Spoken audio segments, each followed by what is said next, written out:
ada firqah-firqah takfiri yang mengatakan orang megang keris itu syirik, ke kuburan syirik, ini syirik. Itu salah besar. Salahnya adalah tadi kalimat-kalimat atau kebenaran-kebenaran absolut ini sudah jadi sibghatullah man ahsanu minallahi sibghah. Kalimat ini begitu absolut di hatinya orang mukmin. Sehingga ketika terganggu oleh hal-hal yang adat istiadat, kayak pegang keris, kayak apa, ini tidak mengganggu. Tetap kualitas iman ini di atas keyakinan adat membawa apa keris. Kalau orang membawa keris menjadi syirik karena percaya sama makhluk. Orang misalnya kejawen kalau nggak bawa keris nggak nyaman. Orang kota itu kalau nggak bawa ATM juga nggak nyaman. Itu tidak dihukumi syirik. Kamu pergi lupa bawa HP nyaman enggak? Enggak, kenapa enggak dihukumi syirik?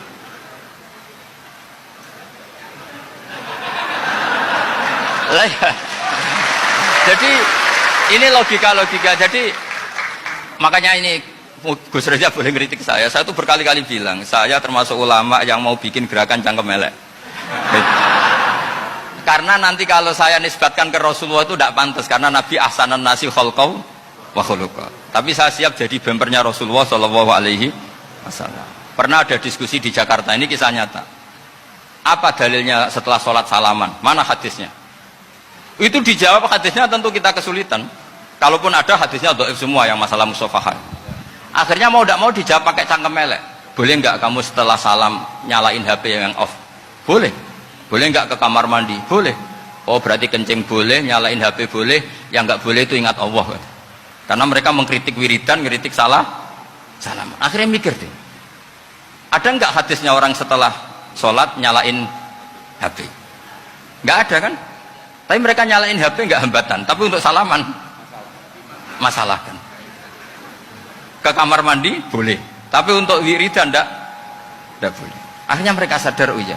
Lama-lama dibisi gini yang kelompok itu, kamu itu korban aliran supaya kamu gak ingat Allah, ingatnya HP-nya. Sehingga orang wiridan kamu kritik, orang nyalain HP tidak kamu kritik. Itu kelompok itu adalah kelompok orang-orang yang supaya orang Islam itu lupa Tuhannya. Itu gerakan cangkem elek, tapi jadikan orang sadar. Jadi ini penting. Jadi kalau kamu tidak bisa bela agama dengan jalan yang lurus karena tidak bakat gitu, nggak apa-apa pakai cangkem elek tadi, karena nggak mungkin gerakan ini dinisbatkan kepada Rasulullah Shallallahu Alaihi Wasallam. Kalau soal sanad, saya punya sekian sanad tentang itu, tapi tidak usah kamu ikuti. Ada orang tanya, ya Pak Kiai, kalau setan dibakar di neraka panasan nggak? Ya panasan. Lo kan setan dari api, ngapain harus panasan? Kan materinya sama.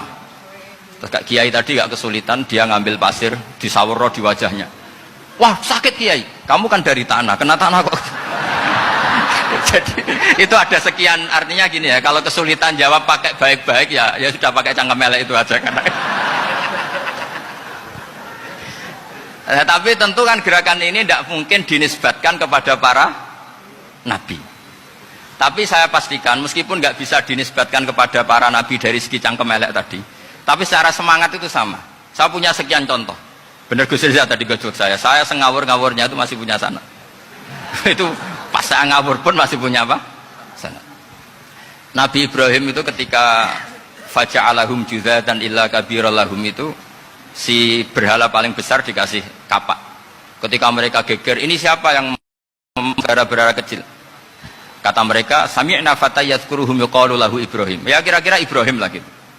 Terus setelah Ibrahim didatangkan, siapa yang melakukan ini semua?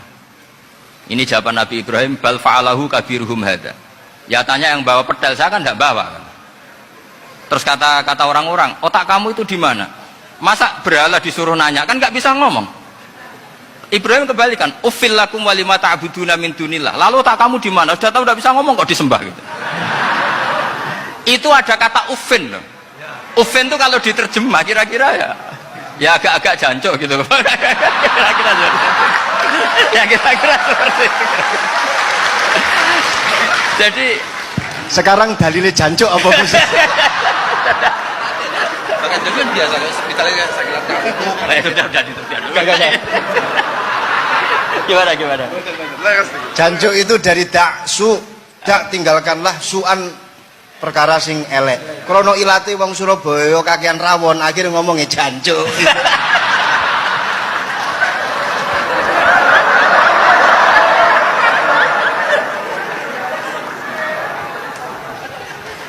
Jadi mulai dulu melawan kebatilan itu harus pakai logika yang vulgar. Karena memang nggak mungkin dengan bahasa-bahasa priayi itu nggak mungkin. Dan ini penting saya utarakan. Nah, kalau nanti nggak mungkin dinisbatkan kepada Rasul karena Nabi adalah ahsanan nasi khalqa wa khuluqa, kita yang ngambil alih saja. Gus Reza, saya, Gus Alsan itu cara cangkem elek kan pantas. Luas. Selain bakat ya sudah natural. Karena memang itu cara kita menjelaskan kebenaran. Saya ulang lagi, itu cara kita menjelaskan apa? Kebenaran. Mau tidak mau. Saya pernah ditanya sama seseorang, Gus, beberapa nabi itu kan poligami itu bukti hipersek, karena yang tanya itu orang nasionalis yang nggak pati senang Islam. Terus tak balik tanya, perempuan itu makhluk lemah enggak? Ya lemah.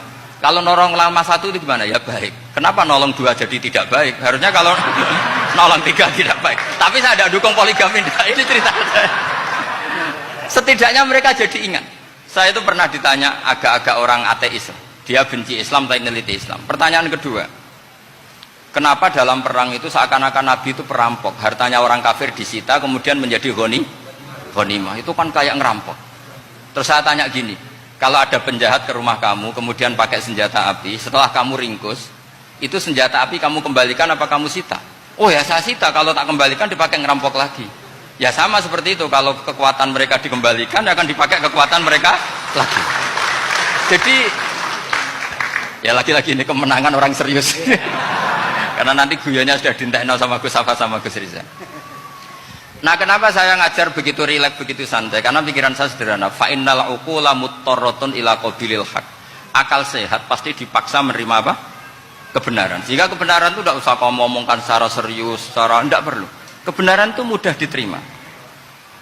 Saya itu pernah ngaji berkali-kali di Jogja di mana-mana sampai ada buku seorang dokter nulis tesisnya itu bangga lagi menjadi muslim setelah ngaji saya itu. Karena saya menerangkan itu ringan. Orang Islam itu harus mencintai Allah. Ciri utama cinta itu tidak tegang, rileks. Saya bilang begini, kalau kamu pernah 1 tahun digratisi orang rumah, makanan, kamu kira-kira itu mudah nggak mencintai orang yang berjasa sama kamu minjemin rumah dan kasih makan gratis? Mudah kan? Apalagi kita ini mudah mencintai orang yang minjemin mobil 1 tahun, ngasih rumah 1 tahun, apalagi selamanya. Kenapa kita tidak mudah mencintai Allah yang memberi kita bumi, air, oksigen, semuanya kita dikasih Allah?